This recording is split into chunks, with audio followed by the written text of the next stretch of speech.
नमस्कार, मैं हूं आशीष चित्रांशी और आप देख रहे हैं द न्यूज लॉन्चर। भरी संसद में ओम बिरला की ऐसी बेइज्जती आपने कभी नहीं देखी होगी जो अभी हम आपको दिखाने जा रहे हैं। और ये किया ममता बनर्जी के भतीजे अभिषेक बनर्जी ने।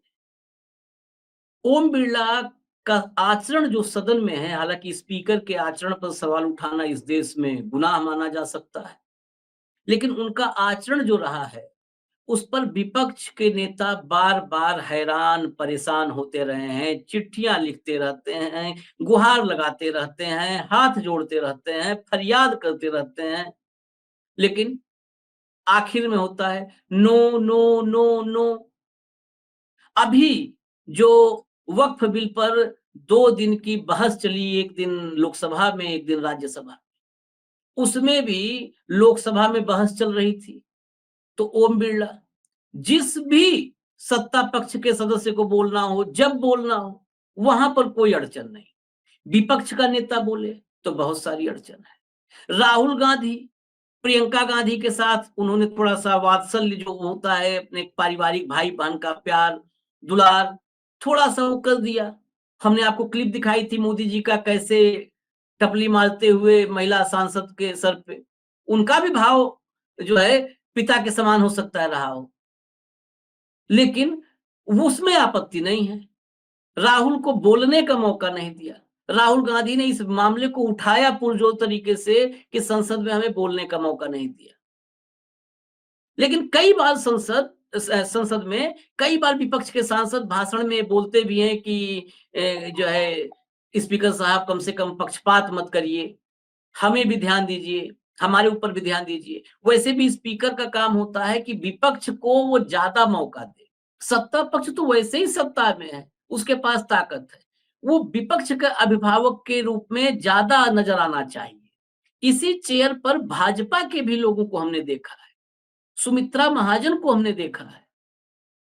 वो विपक्ष के सांसदों के हितों की रक्षा के लिए भाजपा के सांसदों को फटकार लगाई है।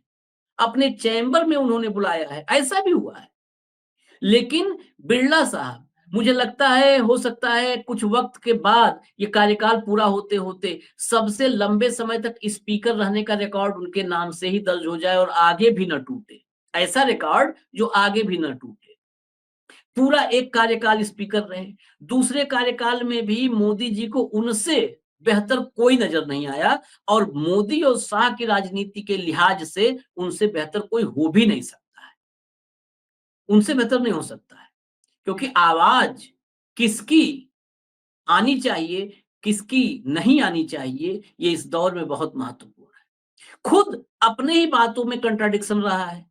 उन्होंने पहले कहा एक बार कि नहीं, ये हम नहीं तय करते कि किसका माइक ऑन होगा, नहीं होगा, और अभी 3 दिन पहले कहा ये तो हम ही तय करेंगे किसका माइक ऑन होगा, किसका ऑफ होगा, ये और कोई फैसला नहीं करता। तो इतने सारे कंट्राडिक्शंस के बीच में आपको एक स्पीच सुनाता हूँ। ये अभिषेक बनर्जी हैं।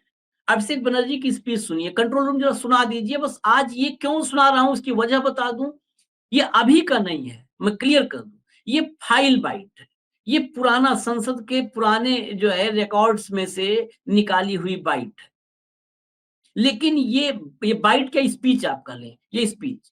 लेकिन ये वायरल हो रही है उस समय जब ओम बिरला पर सवाल अब गंभीर होते जा रहे हैं, सवाल कड़े होते जा रहे हैं और विपक्ष मुखर होता जा रहा है।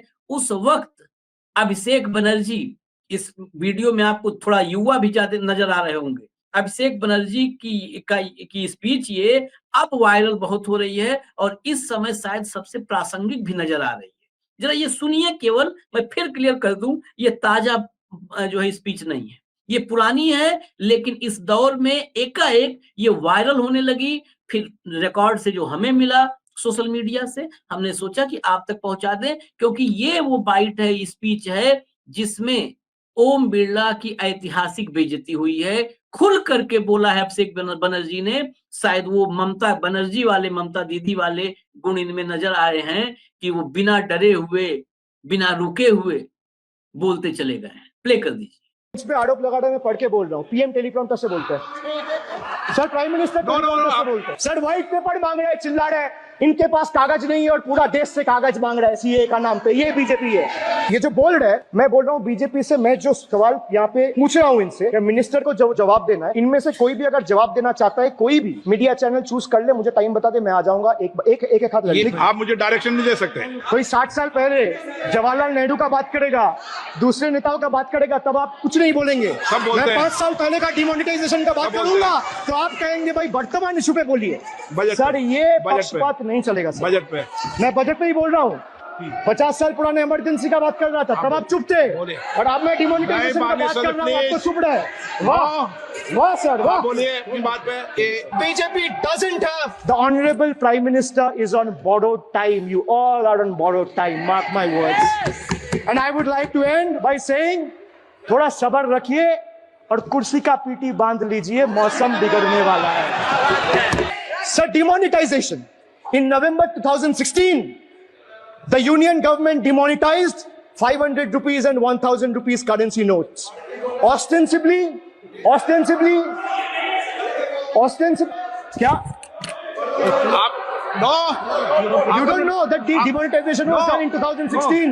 Sir, this government demonetized 500 rupees and 1000 rupees note. Sir, ये मुझ पे आरोप लगा रहे हैं, मैं पढ़ के बोल रहा हूँ। पीएम टेलीप्रॉम्प्टर से बोलते हैं। सर, प्राइम मिनिस्टर टेलीप्रॉम्प्टर से बोलते हैं। बेटा तो मैं पढ़ के ही बोलूंगा सर। अपना नेता को जाके ज्ञान दो। अरे अपना आप नेता को सदन के जाके नेता के ज्ञान बारे में दो। चर्चा मत करो। आप अपनी बात कीजिए। नो, आप अपनी बात कीजिए। Sir, demonetization was brought to combat black money. It was brought to combat corruption. It was brought to combat terrorism. मैंने However, वोट दिया उनको। the move resulted in a severe cash crunch and significant economic destruction. Despite promises to eliminate black money, over 99% of the invalidated currency returned to the banking system, indicating the sheer failure of this initiative.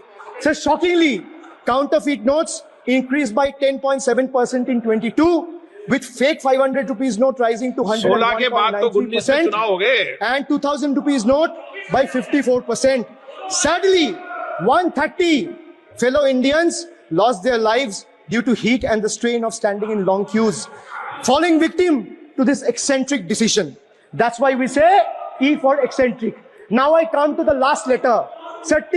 माननीय T सदस्य, for please. tragedy. माननीय Sir, सदस्य, T for tragedy.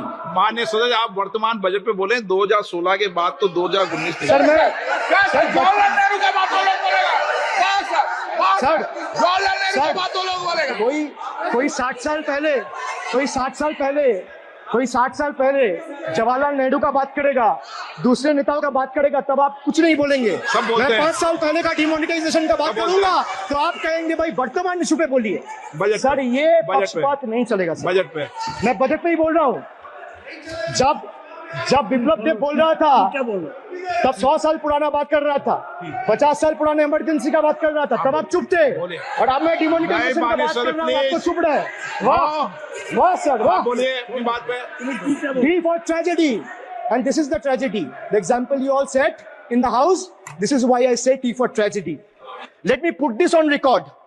And sir, मैं कुछ बोलूंगा वो सही हो सकता है, आप उसकी टिप्पणी करेंगे वो सही हो सकता है, गलत हो सकता है। सर कागज तो झूठ नहीं कहता है। मैं बस इतना कह रहा हूं कि 2021 में आपने बंगाल में हारने के बाद आपने मनरेगा के लिए बंगाल में कितना पैसा दिया, और आवास योजना में 2021-22, 22-23, 23-24 फाइनेंशियल वर्ष में आपने अगर साबित कर दिया व्हाइट पेपर रिलीज करके कि 10 पैसा दिया है, 10 पैसा। सर देखिए मैं व्हाइट पेपर मांग रहा हूं, ये चिल्ला रहे, अरे भैया व्हाइट पेपर दे दो, व्हाइट पेपर दे दो, कहानी खत्म। सर जिसके पास कागज नहीं होगा, सर व्हाइट पेपर मांग रहे हैं, सर व्हाइट पेपर मांग रहे हैं, चिल्ला रहे हैं, इनके पास कागज नहीं है और पूरा देश से कागज मांग रहा है सीए का नाम पे। ये बीजेपी है। मानिए प्लीज